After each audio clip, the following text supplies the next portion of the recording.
শুরুটা এভাবে না হলেও পারত। আতিফ আসলো আর সাথে সাথে চলে গেল বিদ্যুৎ। হতভম্ব ভক্তরা।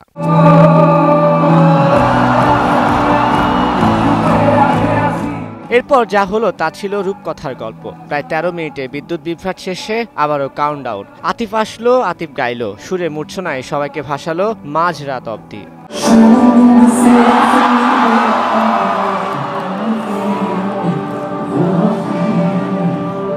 আর্মি স্টেডিয়ামে শুক্রবার বসেছিল ট্রিপল কমিউনিকেশনের আয়োজনে ম্যাজিক্যাল নাইট 2.0। মূল আকর্ষণ আতিফ আসলামের পাশাপাশি ছিল আব্দুল হান্নান, বাংলাদেশের তাহসান, ব্যান্ড কাকতাল ও কাশিদা। বিকেল 4:30টায় শুরু হয়ে কনসার্ট চলল প্রায় রাত 12টা নাগাদ।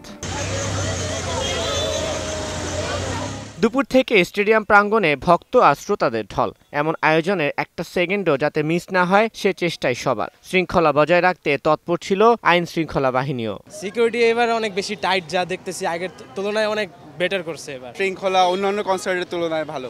40% বেশি গ্লো, বিশ্বের 1 নম্বর গ্লো ক্রিম, নতুন গ্লো এন্ড লাভলি। अब तो आदत सी है मुझको ऐसे जीने में। সবকিছুই ভালোই যাইতেছে, এখন দেখি ভিতরে কি হয়। সন্ধ্যার পর মঞ্চ মাতান পাকিস্তানের আব্দুল হান্নান।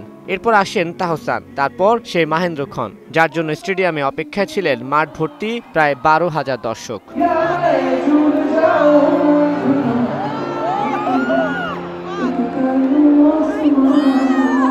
2 ঘন্টা গাইলেন আতিফ। সেই গান শুনে মুগ্ধ ভক্তরা। সেই মানে আতিফ ইসলাম পুরো পুষায় দিচ্ছে, মানে পুরো মন ভরে গেছে। আতিফ আসলামের গান সেই শুরু থেকে, যখন একদমই বাচ্চা, চাইল্ডহুড যেটাকে বলে, সেই সময় থেকে আতিফ আসলামের গানগুলো শুনতেছিলাম।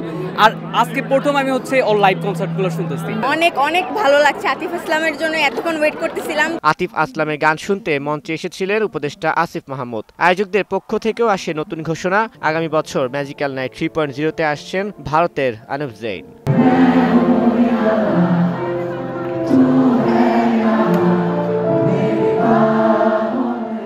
তানভীর হাসান, সময় সংবাদ, ঢাকা।